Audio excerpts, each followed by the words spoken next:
Chers amis, bonjour, ici Paul Emmanuel, postdoctorat en biologie pour La Science te parle. La zététique est en crise, peut-être d'ailleurs l'a-t-elle toujours été. Il faudrait que je dise plus exactement, la zététique en ligne est en crise, car la zététique est une science, je ne sais pas s'il faut mettre le mot science entre guillemets ou pas, mais en tout cas elle s'enseigne dans les universités, dans certaines universités, c'est une méthode de pensée, de réflexion, d'analyse de la science et des pseudosciences qui existe en dehors de son format en ligne.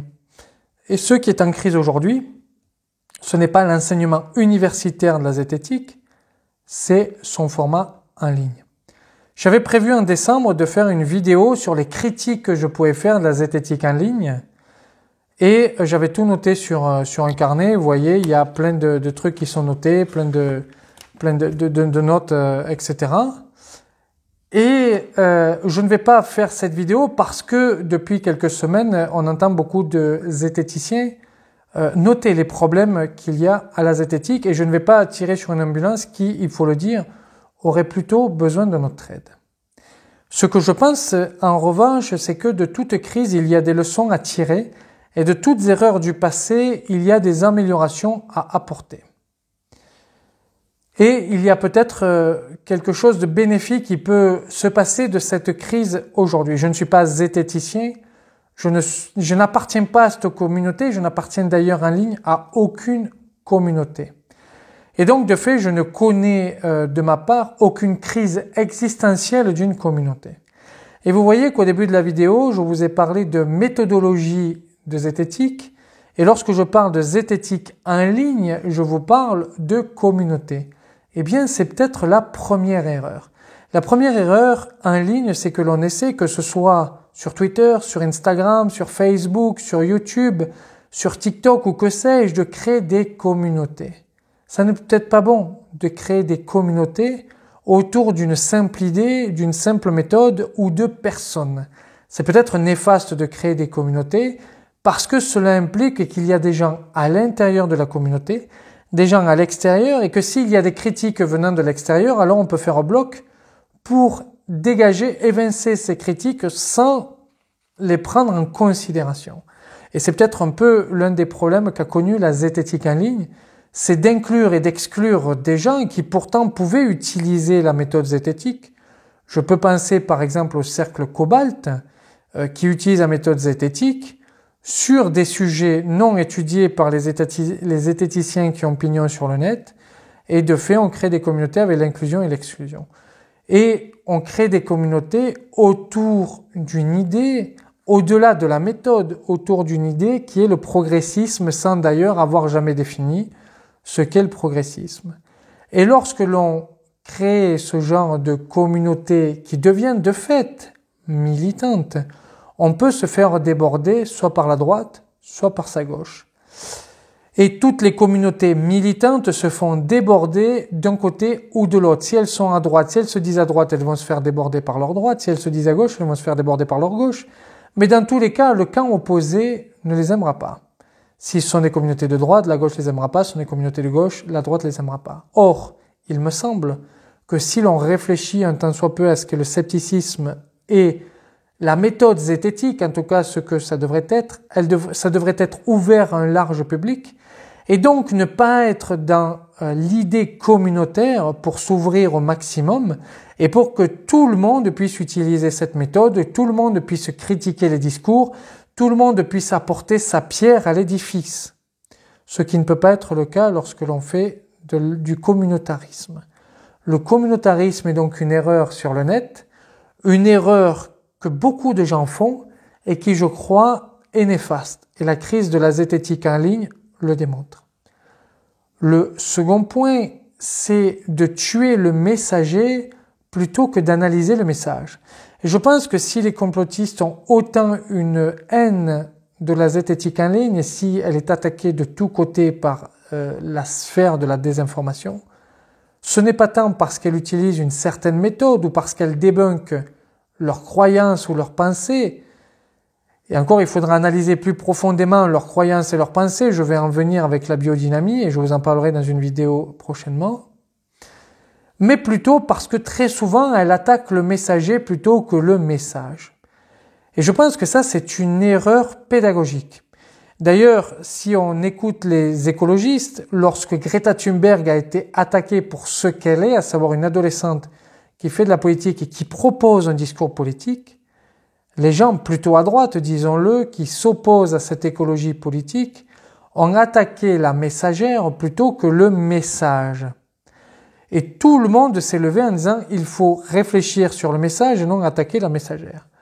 Dès lors, lorsque l'on a par exemple face à nous Idriss Aberkan qui dit je suis triple docteur, etc.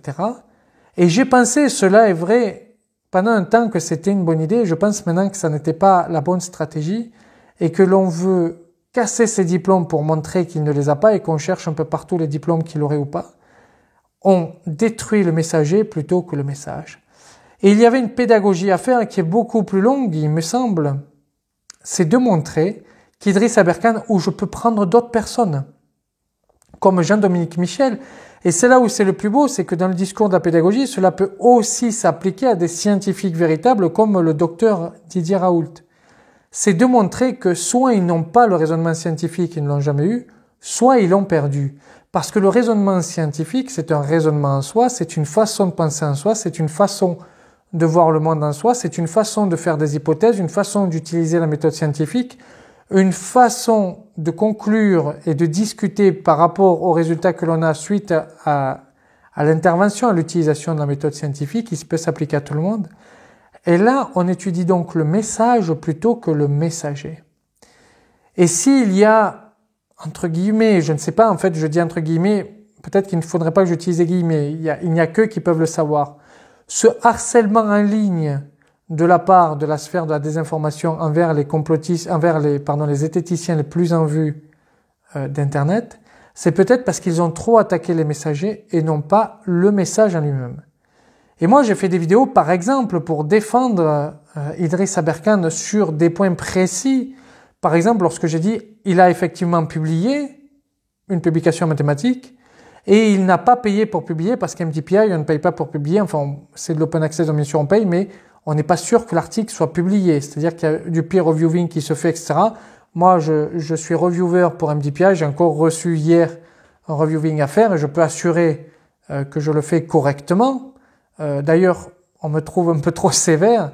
Mes professeurs, ceux pour qui je review, que ce soit des professeurs que je connais pas ou des professeurs que je connais, comme ma chef, me trouvent souvent très sévère dans mes reviewings. Donc, je peux assurer que lorsque je fais du reviewing pour MDPI, il est bien fait. Il n'a donc pas payé pour le faire, il y a du peer reviewing. Mais si, pour vouloir à tout prix attaquer le messager, on attaque tout, y compris en déformant la réalité, eh bien, le discours ne passe plus. Il faudra attaquer la publication d'Idriss Aberkan, non pas dire qu'il n'a pas publié ou qu'il a payé pour publier. Et donc, attaquer toujours le discours plutôt que le messager. Et ça, je pense que ça a été une des erreurs de la zététique en ligne, et c'est une leçon que nous devons avoir, attaquer le discours plutôt que le messager, même s'il est souvent plus facile d'attaquer le messager plutôt que le discours. Ça demande une pédagogie d'attaquer le message.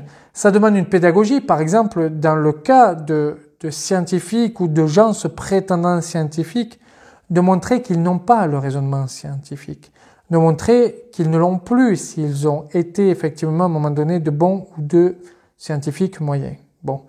Et nous devons prendre conscience de cela et réfléchir à ce point-là. Parce que quelque part, attaquer en permanence le messager, c'est un petit peu une méthode complotiste aussi. Et en ce sens, je trouve que parfois, on peut se rapprocher des méthodes des gens que l'on condamne. L'exemple typique, c'est je sais plus comment il se fait appeler, Vincent Flibustier, je crois que c'est ça, le fondateur de Nordpresse, qui utilise très clairement la méthodologie complotiste pour attaquer les complotistes. Par exemple, lorsqu'il a dit que Paloma, je sais plus quoi, elle utilisait aussi l'adrénochrome, enfin, ce genre de conneries. Voilà, c'est la même méthodologie. Je crois qu'il ne faut pas utiliser la méthodologie de ceux que l'on a en face, mais plutôt se battre sur les discours et le vocabulaire. Le troisième point, c'est le respect que nous devons avoir envers les autres, y compris envers nos adversaires. Le respect demande aussi la discussion. Et je pense que M. Sam fait bien quand il dit qu'il va passer sur des chaînes pour parler de zététique ou d'esprit critique, et même sur des chaînes qui se veut complotistes. Et j'ai vu que certains l'avaient critiqué déjà sur Twitter. Je pense au contraire que c'est une bonne chose de le faire, et je pense qu'il faut débattre avec tout le monde. Et je crois que la zététique en ligne, ces derniers temps, a oublié de débattre un petit peu avec tout le monde, a oublié de s'ouvrir aux opinions des autres. Et je pense que M. Sam fait bien de le faire, et je crois que c'est nécessaire de le faire. Et je vois d'ailleurs un petit peu les critiques que j'ai eues très acerbes lorsque j'ai dit par exemple que Mike Borowski était mon ami et que j'ai présenté lui et moi en photo sur Facebook. J'ai eu des critiques qui ont été très virulentes. Et je précise ceci dit que Mike interviendra sur ma chaîne. Nous allons parler de la politisation de la science. Et je crois qu'il faut discuter avec tout le monde et confronter les arguments. Discuter avec tout le monde ne signifie pas de discuter de tous les sujets. Je ne discuterai pas, par exemple, d'antisémitisme avec un antisémite. Je ne discuterai pas de racisme avec quelqu'un qui est raciste. Je peux discuter avec un raciste d'autres sujets, mais pas de racisme. Je peux discuter avec un antisémisme d'autres sujets, mais pas de ça. On ne peut pas discuter de tout avec tout le monde, mais il y a beaucoup de sujets sur lesquels on peut discuter. La politisation de la science, par exemple, est un sujet général avec qui on peut discuter avec tout le monde, y compris des gens qui peuvent être antisémites ou racistes.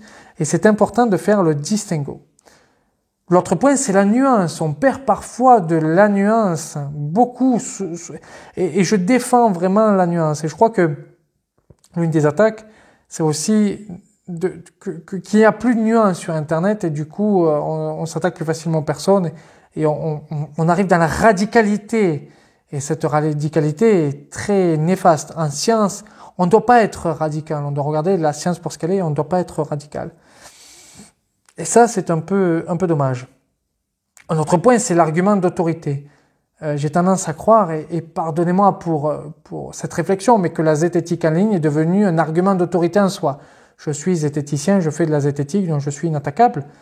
Et l'argument d'autorité s'accompagne de si tu n'es pas connu en ligne, alors tu es un inconnu. Et c'est un peu ce sur lequel je fais face lorsque je parle de publications scientifiques et que je ne parviens pas à faire entendre raison sur la réalité des faits à certains zététiciens qui ont pignon sur le net. Je ne suis pas suffisamment connu et on refuse de me répondre, ou alors on m'envoie un petit peu bouler. C'est un argument d'autorité, on peut dire je suis zététicien donc je sais tout, comme quand j'ai parlé de ma foi catholique et que j'ai expliqué un petit peu quel était le ressenti d'un catholique par rapport à la foi et à l'existence de Dieu. On m'a dit mais on va pas te répondre, et puis on m'a même dit on va bloquer les notifications pour pas qu'on voit les réponses que tu donnes, etc. C'est-à-dire qu'on se dit mais moi je connais mieux que toi alors que moi j'ai la foi que les autres l'ont pas. Et je pense que ce respect de l'autre, cette nuance à avoir et cette confrontation d'idées à l'autre, c'est important pour le débat. Et parlant de confrontation d'idées à l'autre, il faut aussi regarder les idées adverses et essayer de les comprendre. Moi, j'écoute beaucoup de contenu de gauche, bien plus que de droite, parce que je suis à droite, je suis un ancien militant de droite, je ne suis plus militant, je ne fais plus dans l'idéologie, je l'ai fait pendant des années, ça ne m'intéresse plus, et je pense que pour sortir d'une idéologie, pour sortir même d'un camp politique, il faut savoir écouter l'autre, écouter ce qui était hier peut-être un adversaire politique et qui peut devenir demain un ami politique. Ça permet de grandir aussi intellectuellement, et j'ai tendance à croire que les zététiciens qui ont pignon sur le net ont oublié de faire ça. Et c'est une leçon aussi que nous devons avoir, c'est d'écouter l'autre en permanence, d'écouter les idées opposées en soi en permanence. C'est pour ça que j'écoute Blast, par exemple, c'est pour ça que j'écoute le média de Mélenchon, enfin qui s'appelle le média, enfin voilà, je dis le média de Mélenchon, enfin qui est assez proche de LFI. C'est pour ça que j'écoute Usul, c'est pour ça que j'écoute Mediapart, pour me faire aux idées des autres. Et je trouve qu'il y a des choses très intéressantes dans ce qu'ils disent aussi, auxquelles je n'avais pas forcément conscience à l'époque où je militais à droite. Bien sûr, cela ne va pas me faire basculer d'un côté ou de l'autre, mais cela me permet d'avoir de la nuance et du respect pour l'autre, la compréhension pour l'autre. Et la compréhension pour l'autre se fait aussi beaucoup par la science. Par exemple, aujourd'hui, je lisais un article sur un anthropologue qui a étudié la biodynamie. Lui s'est intéressé à la biodynamie à partir de 2017. Il reçoit un mail où il y a un viticulteur qui lui parle de ça. Et lui, il rentre en thèse en anthropologie, puis il se dit ça pourrait être un bon sujet de thèse. C'est un Suisse sur Lausanne. Et la biodynamie est beaucoup utilisée dans le Lavaux. Lavaux, ce sont des vignes qui sont au patrimoine mondial de l'UNESCO. Où vous avez vu sur le lac Léman, c'est très beau. Si vous ne connaissez pas, faut y aller. Et chaque 20 ans, vous avez la fête des vignerons. C'est une très belle fête. Moi, j'ai assisté en 2019. C'est magnifique. Et ils font beaucoup de biodynamie. Apparemment, il y a beaucoup de viticulteurs qui se mettent à biodynamie. Et cet anthropologue a étudié la biodynamie comme religion, comme croyance. Donc, pour lui, ça n'est pas scientifique, mais c'est une croyance qui s'approche un petit peu de l'écologie. Et il a étudié ça comme ça. Et je lisais un article, une interview de lui. Il expliquait pourquoi est-ce qu'il avait étudié ça, etc. Et c'est intéressant parce que la biodynamie, lorsqu'on en parle sur Twitter ou sur Internet, elle est de suite rejetée. Mais lorsqu'un anthropologue l'étudier, eh bien, je trouve intéressant de voir ce que la science a à en dire d'un point de vue anthropologique, d'un point de vue social, pas d'un point de vue biologique ou chimique, parce qu'on sait que ça n'a aucune influence et que c'est pas scientifique du tout et que voilà, c'est un peu comme l'homéopathie. Mais l'anthropologie, par exemple, de l'homéopathie pourrait être intéressant. Pourquoi les gens utilisent l'homéopathie, etc. Et donc, il a étudié ça. Et vous voyez que la science apporte de la nuance. La science apporte des ouvertures sur des sujets qu'on peut ne pas connaître. Tenez, un autre exemple de sujet. Le Figaro avait fait un trade sur les différences entre les hommes et les femmes et ils avaient parlé du fait que les hommes étaient moins bien lotis que pour les femmes avec certains sujets.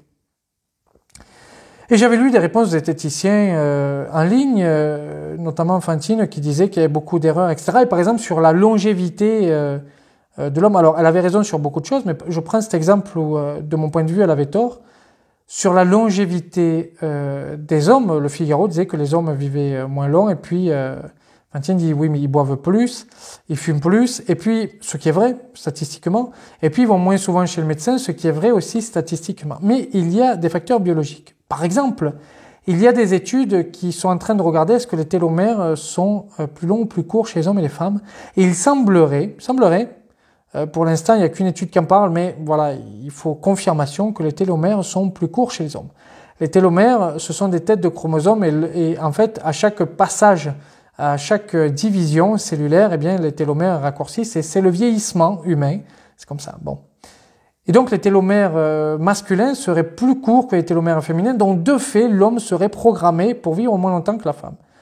Il y a aussi une protéine, KGF1, qui est impliquée dans tout un tas de pathologies et qui se trouve aussi au niveau télomérique, on a trouvé aussi au niveau télomérique, qui serait plus abondante chez l'humain et qui serait prépondérant pour des maladies cardiovasculaires, etc. Donc du vieillissement prématuré chez l'homme.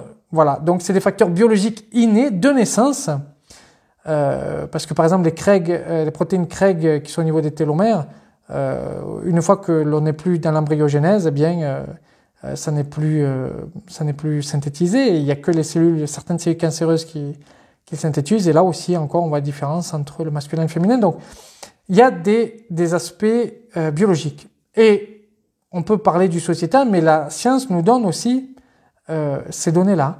Et c'est très intéressant de nuancer tous ces propos par rapport à ce que nous dit la science. Et je regrette parfois que la science ne soit pas mise en valeur comme cela. Et par exemple, dans le trait de Fantine, eh bien, toutes ces protéines n'étaient pas notées. Et moi, je disais, mais moi, je me suis, bon, je vais pas commenter, mais je me dis, c'est une erreur tout de même, parce que c'est vrai qu'il faut parler du fait que les hommes fument plus, boivent plus, ont plus d'accidents de la route. Par exemple, j'ai appris ça grâce à Blast, j'ai cherché, c'est vrai, ils ont plus d'accidents de la route, etc. Ils vont moins souvent chez le médecin, donc ça, c'est social. Et puis, il y a les aspects biologiques. Il y a l'aspect scientifique aussi, permet de nuancer, par exemple, lorsque Astronogeek fait sa vidéo justement sur la zététique, qui dit la zététique se wokise, sans jamais d'ailleurs définir le mot woke, et je ne sais même pas moi exactement ce que cela signifie, il fait une comparatif entre un fumeur et un homme obèse. Il oublie toute la biologie de l'obésité derrière, et il oublie cette question fondamentale qu'on a en science, c'est « Is obesity a new normality ?»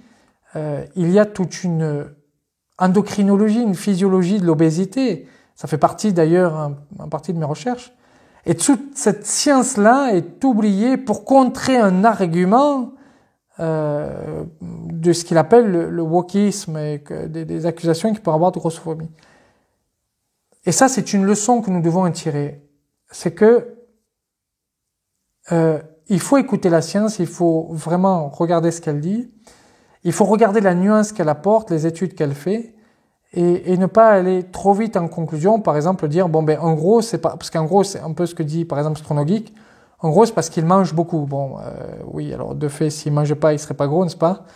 Pardonnez-moi de l'exemple, à Buchenwald ou Dachau, il n'y a pas beaucoup d'obèses, cela est vrai, mais il y a aussi toute une génétique, toute une physiologie, toute une endocrinologie qui permet de nuancer un peu plus le propos. Les hommes vivent moins longtemps que les femmes statistiquement, en moyenne, bien sûr, hein, c'est pas individuel, parce qu'ils boivent plus, ils fument plus, ils ont plus d'accidents de la route, ils vont moins souvent chez le médecin, ça c'est social, mais il y a aussi des aspects biologiques qui permettent de nuancer le propos. La biodynamie n'est pas biologiquement ou chimiquement une science, cela est vrai, mais il y a une science humaine derrière, et un anthropologue, par exemple de l'UNI, l'Université de Lausanne, s'est penché là-dessus et a fait des découvertes très intéressantes, et j'ai lu encore une fois une interview dont je vous parlerai très bientôt. La science permet de nuancer les propos et permet finalement d'être moins attaquable sur son discours et de pouvoir pas tant attaquer le discours de l'autre, mais un peu plus le nuancer et donc montrer tout ce qui est faux dans le discours de l'autre. Et je crois que la science est la grande oubliée. Aujourd'hui, la recherche est la grande oubliée et je regrette un petit peu ça. Voilà, il me semble, les enseignements que l'on peut tirer de la crise de la zététique actuelle. Je pense, ceci étant, que nous avons besoin de gens qui nous parlent de tous les biais cognitifs que nous avons. Il est nécessaire de faire ce travail-là, et c'est bien qu'il est fait. Il est nécessaire de montrer que certains discours pseudo-scientifiques ne sont pas vrais, que certains scientifiques se trompent, mais il ne faut pas se tromper dans les méthodes pour le faire, et surtout, il faut toujours avoir le respect de l'autre, toujours penser à une possibilité de discussion avec l'autre, ne pas cataloguer les gens parce qu'ils discutent avec Pierre, Paul ou Jacques, ou parce qu'à un moment donné ils sont rapprochés de telle idée, ou voilà, la catégorisation rapide des gens est un problème. La politisation est un problème, et je crois que la zététique s'est politisée parce qu'elle est devenue militante. Le militantisme est pour moi un problème parce que le militantisme oublie la nuance. La politisation amène à l'idéologisation qui oublie aussi la nuance et le débat. Et tout ça, on ne l'a plus beaucoup sur le net.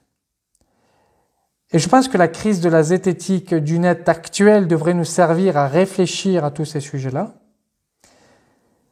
Alors, pour parler de ceux qui ont parlé de la zététique, qui ont parlé de la crise, je dois avouer que le discours de M. Sam m'a touché pour plusieurs raisons, et j'ai l'impression qu'il est dans une situation personnelle un peu difficile, et je suis convaincu qu'il ne regardera pas cette vidéo. Je suis convaincu d'ailleurs que les zététiciens ne regarderont pas cette vidéo. Si elle fait 200-300 vues, qui est la moyenne de ma chaîne, c'est bien. Mais je soutiens Sam dans le fait qu'il veuille discuter avec les autres.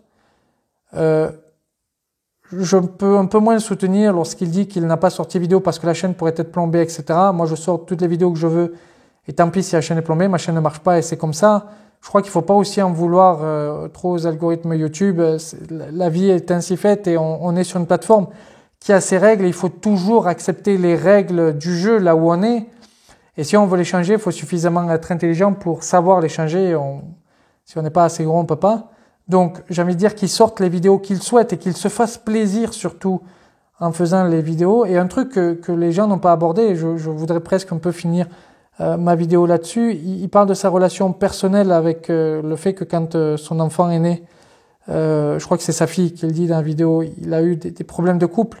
Beaucoup de pères ont des problèmes de couple à la naissance du premier enfant. Je ne sais pas si vous avez des enfants qui m'écoutaient, mais c'est parfois difficile. La naissance d'un premier enfant, c'est toujours difficile. C'est un très beau moment, c'est vraiment merveilleux. Moi, j'en ai plusieurs d'enfants, je n'ai pas qu'un, et c'est toujours difficile. Alors, voilà, je soutiens le père qu'il est aussi dans cette épreuve qui apparemment est un peu passée. Et je pense que c'est important de soutenir là aussi. Et bien sûr, par rapport au harcèlement dont font preuve les zététiciens, quels qu'ils soient, on peut que les soutenir humainement et moralement là-dessus. Et rappeler que harceler quelqu'un en ligne, je viens de faire une vidéo d'ailleurs, au moment où je tourne celle-là, j'ai fini une vidéo. C'est une actualité scientifique où 40% des chercheurs sur le climat sont harcelés en ligne. Et cela amène à des problèmes au travail qui sont considérables. Ça vous sert à rien d'harceler, sans déconner les gens. Ça sert à rien. Il vaut mieux rentrer dans le débat, il vaut mieux rentrer dans l'écoute de l'autre. C'est pas des mots vains ce que je dis. Là, très clairement, il vaut mieux rentrer là-dedans. C'est important de faire. Je crois que tout le monde l'a oublié. Je crois que tout le monde l'a sincèrement oublié. Et je trouve dommage. Voilà. Par exemple, moi, quand j'ai fait mes vidéos de debunking sur Hold Up, Hold Down, ceci n'est pas un complot, etc., j'ai écrit aux réalisateurs avant, à tous. Je leur ai dit, voilà, je vais débunker votre truc. Je vous envoie la vidéo en privé avant. Ils l'ont tous vu avant. J'ai d'ailleurs reçu, je ne sais plus comment il s'appelle, le réalisateur de Ceci n'est pas un complot qui m'a répondu. Un long mail, il a d'ailleurs mis sur ce site, si vous cherchez mon nom, vous le verrez, il a d'ailleurs mis sur son site en disant que je lui avais envoyé la vidéo avant, que j'avais parlé de son reportage en privé avec lui. Aberkan aussi, je lui ai écrit pour lui dire que je l'ai débunké. Tous les gens sont au courant. Je ne le fais pas derrière leur dos, si vous voulez. Aussi, comme quand je fais des vidéos sur d'autres gens, ils sont au courant, même Thomas Durand. Je suis désolé, c'était pas en privé là pour le coup, c'était en public, mais voilà, j'ai fait des critiques aussi. Et je crois pas avoir fait des critiques méchantes. Enfin, c'était assez gentil, je veux dire quelque part. Voilà, je n'avais pas l'impression, mais bon, apparemment, c'était un peu mal pris, mais enfin, bref, je constate d'ailleurs que certains prennent mieux mes critiques que d'autres, mais bon. Donc voilà, le respect des autres aussi, c'est ça, c'est aussi de prévenir l'autre, de dire voilà, je pense qu'il y a une erreur, je vais te débunker, je vais faire ce travail-là. Et ça permet de pas peut-être d'être moins harcelé aussi. Moi, j'ai jamais trop été harcelé par d'autres communautés complotistes. Je l'ai été au début, menaces de mort, etc. Ça, c'est évident. L'affaire Raoult, tout ça, mais c'est vrai que peut-être je savais pas trop m'y prendre. Ça fait pas longtemps que je suis sur Twitter, j'ai commencé à m'y mettre pendant la pandémie. Sur YouTube, faire des vidéos comme ça, j'ai commencé à le faire pendant la pandémie. Donc, au début, j'étais jeune et naïf, on va dire, sur Internet, puis j'ai vite compris que c'était pas comme ça que ça marchait. Et donc, j'ai changé le fusil d'épaule, voilà. Donc, je crois qu'il faut savoir discuter, nuancer, etc. Je pense que je perdais des abonnés avec cette vidéo. C'est pas grave. Je suis pas là pour compter le nombre d'abonnés tous les jours. Je pense que les zététiciens qui ont pignon sur net regarderont pas cette vidéo. C'est pas grave non plus. Ce que je veux, c'est que les gens qui la regardent, même si vous êtes peu nombreux, pensez aux leçons qu'on peut tirer de la crise de la zététique et pensez à discuter avec les autres, à être dans l'écoute des autres, à écouter ce que dit la recherche. Vous verrez que ça va vous ouvrir des horizons qui sont formidables. Je veux dire, on se rend pas compte de tout ce que la recherche peut nous apporter. C'est extraordinaire en réalité. Et je pense que si on était plus proche de la recherche, on s'ouvrirait sur des horizons. Et tout type de recherche. Et ne vous fermez pas à des types de recherche. Fermez pas à des types de recherche qui sont faits par des gens, bien sûr, qui ont la méthodologie et qui savent la faire. Ça serait dommage. Dire bienveillant, je sais pas si le mot bienveillant c'est là, mais nuancer et respecter l'autre. Et si vous êtes nuancé et si vous respectez l'autre, vous verrez que les débats se passeront mieux et que vous pourrez aussi convaincre. Je vous remercie. Je vous dis à très bientôt. Voilà, soutien à ceux qui sont en crise personnelle et au niveau du travail, parce que pour beaucoup c'est du travail. Voilà, je sais pas que dire de plus, donc je vous laisse là. Je vous dis à très bientôt. Au revoir.